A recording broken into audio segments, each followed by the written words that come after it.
श्री कृष्ण और सुदामा जब पाठशाला में पढ़ते थे, कहां पढ़ते थे? बातें ना करो ना। कहां पढ़ते थे? तो कृष्ण के साथ में सुदामा का दाखिला हुआ। एक साथ सोते, एक साथ खाते, एक साथ पीते, एक साथ बैठते, एक साथ खेलते, एक साथ पढ़ते। बचपन की जो मित्रता होती है वो जिंदगी भर कायम रहती है। एक ब्राह्मणी ने चतुर्मास का व्रत किया। चतुर्मास का साढ़ सावन भादवा असोज 4 महीनों का व्रत होता है। देवसैनी एकादशी से देवोठनी तक का एकादशी तक। तो 4 महीनों तक उसने जल पिया और तुलसी का पत्ता लेती थी।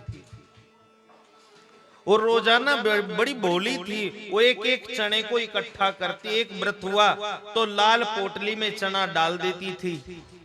ऐसे रोजाना चने इकट्ठे कर रखे थे।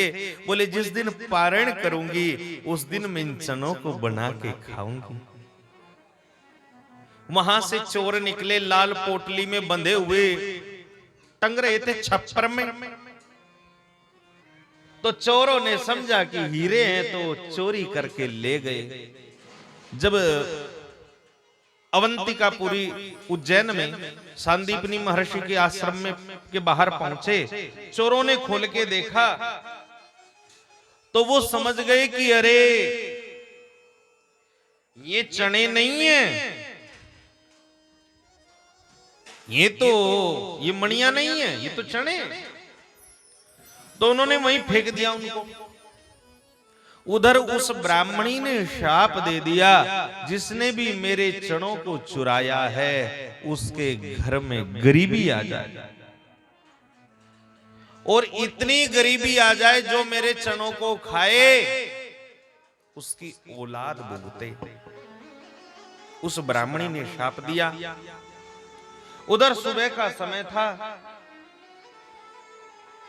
महर्षि सांदीपनी की पत्नी झाड़ू लगा रही थी। जब देखा चने की पोटली, तो अन्न का अपमान नहीं होना चाहिए, मैं किसी ना किसी बालक को दे दूंगी। और उस दिन उसने वो चने उबाल करके रखे। सांदीपनी गुरुजी ने कहा, सुदामा पाठ सुनाओ। बोले प्रभु हे गुरुदेव, आज तो मेरे पाठ याद नहीं है। तो जाओ जंगल में लकड़ियां लेकर के आओ। कृष्ण से कहा तुम सुनाओ। हालांकि कृष्ण सब कुछ जानते हैं, उनसे कुछ छिपा नहीं है, लेकिन कृष्ण ने भी हाथ खड़े कर दी। गुरुदेव मेरे से भी नहीं आता। गुरुदेव ने कहा मैं जानता हूं तू सब कुछ जानता है। अरे वेद तेरे अंदर से प्रकट हुए, तेरे से कुछ छिपा नहीं है, लेकिन तू कोई बड़ो बाप का बेटा थोड़ी है। जा तू भी जंगल में सुदामा के साथ, जा तू भी लकड़ियां लेके आ। जब जाने लग गए तो वो चने दे दिए गुरु माता ने। जंगल में जाके खाना, और जा करके सुदामा ने वो चने को खा लिया। सुदामा को पता था ब्राह्मणी ने शाप दे रखा है,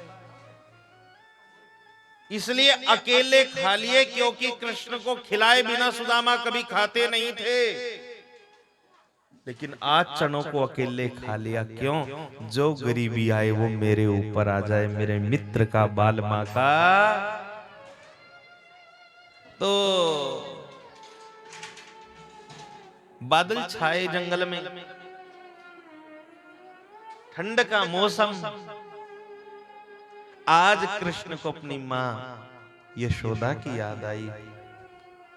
अगर मैं मां के पास में होता तो मेरी मां मुझे बहुत प्यार से पता नहीं क्या क्या खिलाती।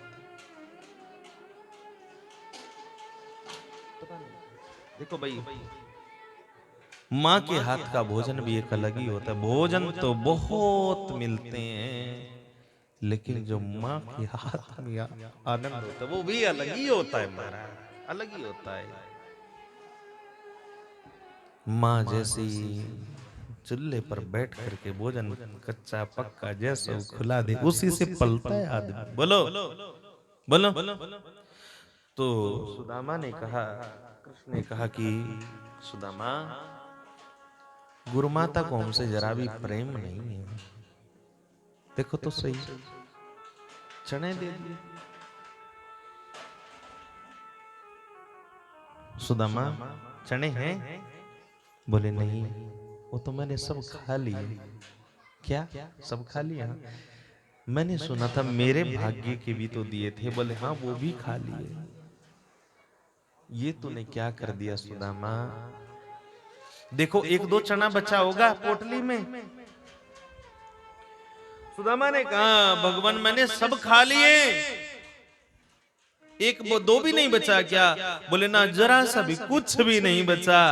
तो सुदामा मैं तुझे शाप देता हूं, जा तेरे घर में गरीबी आ जाएगी, इतनी गरीबी आएगी तेरे बच्चे भुगतेंगे, तेरे बच्चे भुगतेंगे, तेरे बच्चे भुगतेंगे। ऐसी गरीबी आएगी आज तक किसी के यहां नहीं आई होगी। रो पड़े एक बार को तो कृष्ण कि अरे सुदामा, अगर मैं शाप ना दूं तो कलयुग में लोग भाई भाई के हक को खा के कहेगा जब सुदामा का कुछ नहीं बिगड़ा तो फिर हमारा क्या बिगड़ेगा। इसलिए जा, तेरे घर में बहुत गरीबी आई। सुदामा मित्र ने ऐसा शाप दिया, प्रसन्न हुआ, दुखी नहीं हुआ। वाह मेरे मित्र, वाह, धन्य कर दिया तूने। सुदामा, तेरे घर में इतनी गरीबी आएगी कि दुनिया वाले, तेरे सगे, तेरे संबंधी, तेरे रिश्तेदार, जितने भी नाते, सब तेरा साथ छोड़ देंगे। सुदामा ने कहा हे गोविंद, दुनिया मेरा साथ छोड़ दे पर तू मेरा साथ मत छोड़ना, ये मुझे आशीर्वाद और दे दे। भगवान ने कहा सुदामा, तेरे घर में गरीबी बहुत आएगी, सब तेरा साथ छोड़ देंगे, लेकिन अगर भूल कर भी मेरे मित्र तू एक बार भी मेरी द्वारिका में आ गया तो तेरी सारी गरीबी दूर हो जाएगी, ये मैं तुझे वचन देता हूं। महाराज, पाठशाला का समय ऐसा ही होता है। विदाई समारोह हुआ। जिस पेड़ पर फल नहीं रहते, पत्ते नहीं रहते, स्वार्थी पक्षी छोड़ के उड़ जाते।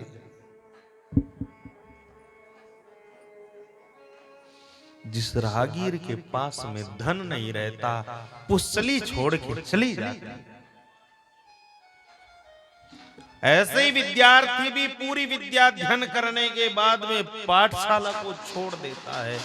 पाठशाला का आनंद भी अलग ही होता। हम पाठशाला में बहुत रहे महाराज, और ऐसे नहीं रहे, गुरुओं से हमारा बड़ा प्रेम रहा, बड़ा लगाव हृदय का रहा। उन्हीं का आशीर्वाद ही व्यास मंच से बोलता है। बहुत सेवा हम लोगों ने गुरुओं की।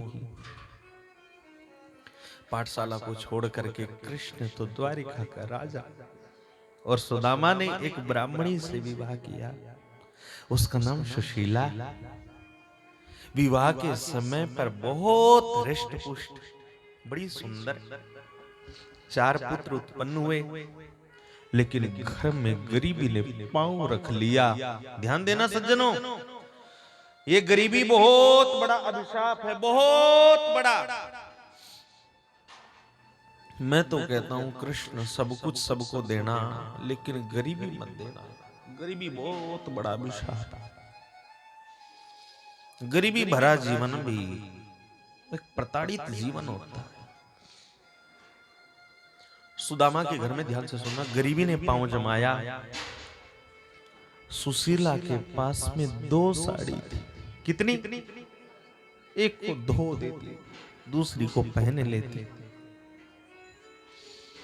फटी पुरानी धोती महाराज सुदामा जी के पास, ऊपर का कोई कुर्ता, कोई चमक दमक कुछ नहीं, मटमैला जनेऊ, भस्म का त्रिपुंड, लेकिन रोजाना 24,000 गायत्री मंत्र का जप ये ब्राह्मण करता है रोजाना। घर में मिट्टी के बर्तन, कोई आभूषण नहीं। सुशीला के सर के बाल जटाई बन गए, शरीर सूख गया, जरा सा भी कोई धन नहीं, छप्पर था वो भी कई जगह से टूटा हुआ था। ध्यान से सुनना भाई, सुदामा ऐसे महान तपस्वी ब्राह्मण हुए, अगर वो किसी भी यजमान को कहते कि मुझे एक बोरा चावल दे दो तो उनके घर में खूब लदफद हो, लेकिन किसी से कुछ मांगा नहीं। सुदामा जी ने अयाचक व्रत ले रखा था। एक दिन बटलोई में चावल, और सुदामा जी जानते हो क्या करते थे? अन्न कहां से लाते थे? सोच करके भी हैरानी होती है। सोच करके देखो, किसान अपने खेत में से जब अन्न लेकर के चला जाता था तो जो बचा पड़ा होता था उसको बच्चे चुग के घर ले आते थे, चावलों को ले आए। एक दिन बच्चे कई दिनों से भूखे, माँ कुछ भोजन दो ना, तो चावलों को बना करके केले के पत्ते पर परोस दिया। भूखे बच्चे खाने के लिए बैठे थे, तैसे एक भिक्षुक आ गया, भिक्षाम देहि। तो सुदामा जी ने अपने भाग्य का भिक्षुक को दे दिया, ले खा लिए। मेरी तृप्ति नहीं हुई तो पत्नी ने दे दिया। मेरा कुत्ता भूखा है, इसने कुछ नहीं खाया कई दिनों से, बच्चों ने भी दे दिया। और वो भिक्षुक और कोई नहीं था, वो भिक्षुक महादेव था। देख चला गया। सुदामा के बच्चे छोटे छोटे, मां भिक्षुक को देख करके तो मन में बड़ी प्रसन्नता हुई। मां कुछ और बचा है क्या? बोले बेटे मांड बचा हुआ है, उसी को दो ना। उसी को पी करके गुजारा कर लिया बच्चों ने। कोई रिश्तेदार नहीं, आना नहीं, जाना नहीं, लेकिन सुदामा ऐसा ब्राह्मण, इसका मन बड़ा संतोषी था। मन 24 घंटे भगवान में लगा रहता था। एक दिन सुशीला के सर के बालों की जटाएं बन गई। तब सुदामा जी ने देखा, सुशीला तू वास्तव में बड़ी अभागिन है, तेरा मेरे साथ में विवाह। मेरे पास में धन तो नहीं है, कुछ भी नहीं, कुछ भी नहीं है, मिट्टी के पात्र है, और सोने के लिए रजाई नहीं, गद्दा नहीं, धरती का आसन मैंने बना रखा है। अपनी बाजू को रखते हैं, तकिया लगा लेते हैं, कुछ भी मेरे पास में नहीं है, तो बड़ी अभागिन है। सुशीला ने कहा, महाराज क्या बात करते हो आप? देखो ये होती है धर्म पत्नी, ये भारत की नारी। जब पति भरी मुसीबत में आवे तो अपने गहने भी उतार करके दे दे, ले जा अपना काम कर ले, जा कोई बात नहीं, गहने तो और हो जाएंगे।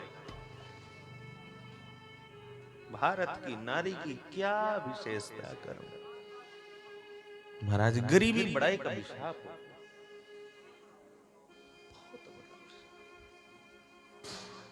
गरीबी का जीवन बड़ा प्रताड़ित होता है। सुशीला ने कहा, महाराज मैं अभागिन नहीं हूं, तीनों लोकों में मेरे बराबर सौभाग्यशाली कोई नहीं है, क्योंकि ऐसा पति, ऐसा संतोषी, ऐसा देवता मुझे प्राप्त हुआ है। ये मैं हृदय से कह रही हूं, मैं मेरे समान कोई सौभाग्यशाली नारी नहीं है। अरे दाता इतना दीजिए जामे कुटुम समाए, मैं भी भूखा ना रहूं, तेरा साधु न भूखा जाए। एक दिन सुशीला मंदिर गई। शिव मंदिर में जोत जलाने के लिए भी घी नहीं है, बत्ती नहीं है, दीपक भी नहीं है, पुष्प भी नहीं है, जल का पात्र भी नहीं है। जल का पात्र मंदिर से उठाया और भगवान को चढ़ा करके मस्तक झुका करके आज आंखों में आंसू आ गए सुशीला के। हे प्रभु, इतना तो दिया होता जो मैं अपने बच्चों को खिला सकूं। और वो आंखों से टपकते आंसू जब भगवान पर पड़े तो कृष्ण ही एक बच्चा बन के मंदिर के बाहर आए। और जैसे ही बाहर आई, सुशीला भाभी क्यों परेशान हो रही हो? मैं सब तुम्हारी मजबूरी जानता हूं। तुम अपने पतिदेव को द्वारका में गोविंद के पास भेज दो, तुम्हारी सारी गरीबी दूर हो जाएगी। और ये कहकर के वो बच्चा अंतर ध्यान हुआ। सुशीला घर में आई, महाराज आप द्वारिका चले जाइए। बोले द्वारिका तो चले जाऊंगा, लेकिन मांगने के लिए नहीं, अपने प्रभु का दर्शन करने के लिए जाऊंगा। सुदामा जी ने कहा, देखो ध्यान से सुनना, बेटी के दरवाजे पर, गुरु के दरवाजे पर सत्संग में खाली हाथ नहीं जाना चाहिए। गांव की बेटी भी अगर कहीं ब्याही हो, उसके यहां भी खाली हाथ नहीं जाना चाहिए। कुछ ना कुछ दो ना। 3 घरों से मांग करके चावल ले आई सुशीला, आज पहली बार मांग, और अपनी पोटली में धोती का पल्लू फाड़ के बांध के दे दिया। देते हुए कहा, कृष्ण 1 माह 2 पाख में 2 एकादशी होई, लेकिन मेरे घर गोपाल रोज एकादशी होए। सब रिश्ते नाते सब साथ छोड़ गए, लेकिन सुशीला फिर भी मन भगवान में लगा हुआ। राधा रानी, एक बड़ा प्यारा भजन है, सुनाऊं? ये प्रार्थना है किशोरी राधा रानी से, सब हमारा साथ छोड़ दे।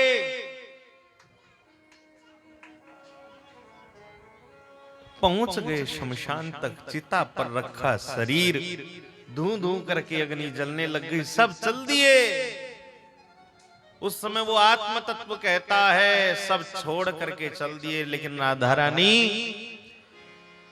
मेरी राधा रानी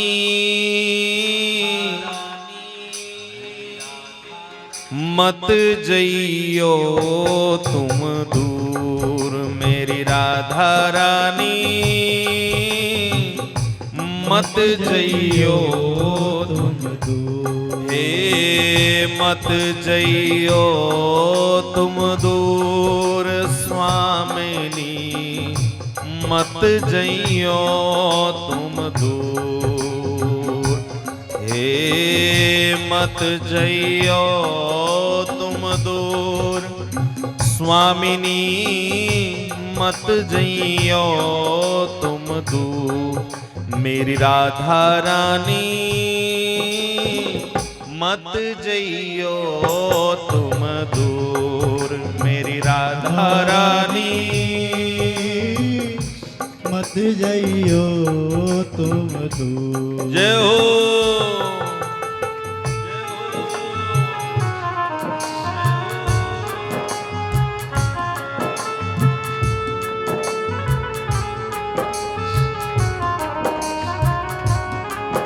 हे किशोरी जी, मुझे छोड़ के कभी मत जाना, दुनिया छोड़ दे।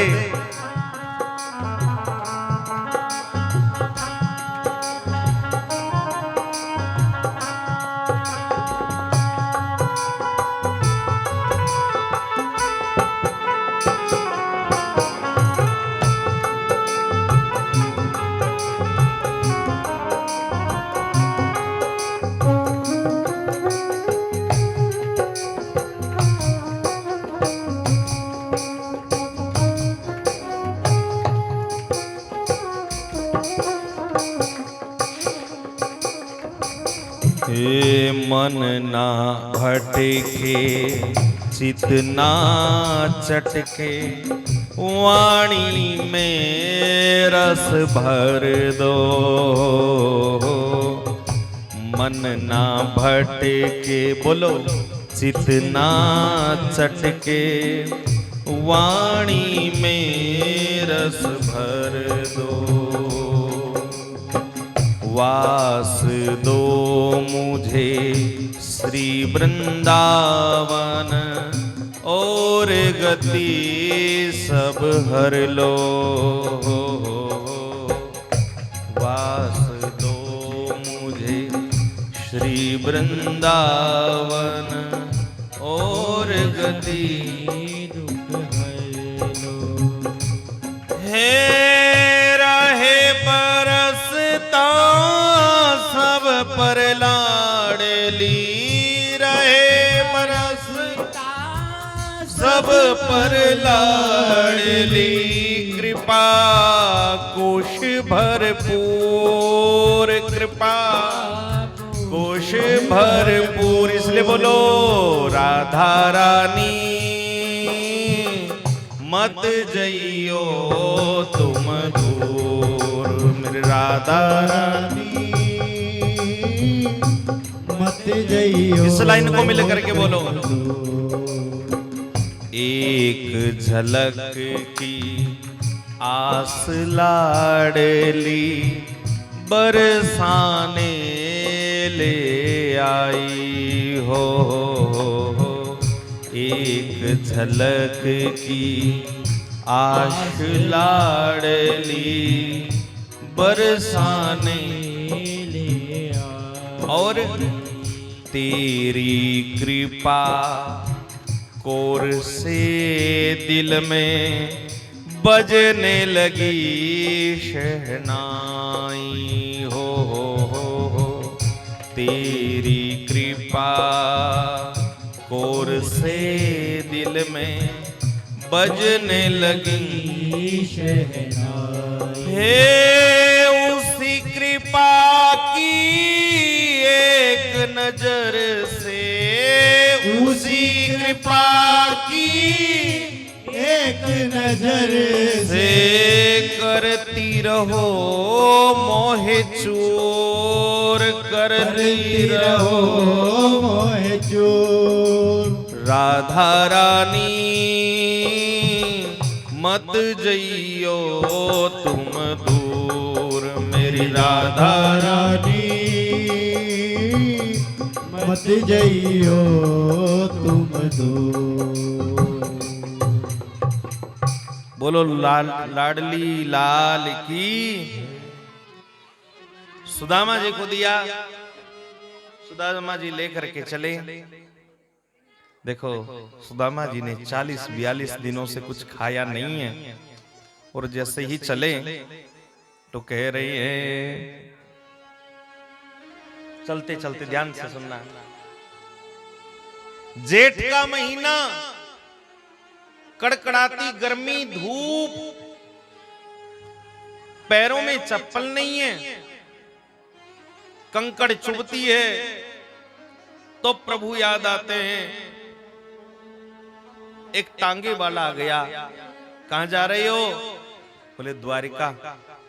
क्या मुझे बैठा लोगे? जेब में कुछ पैसा है?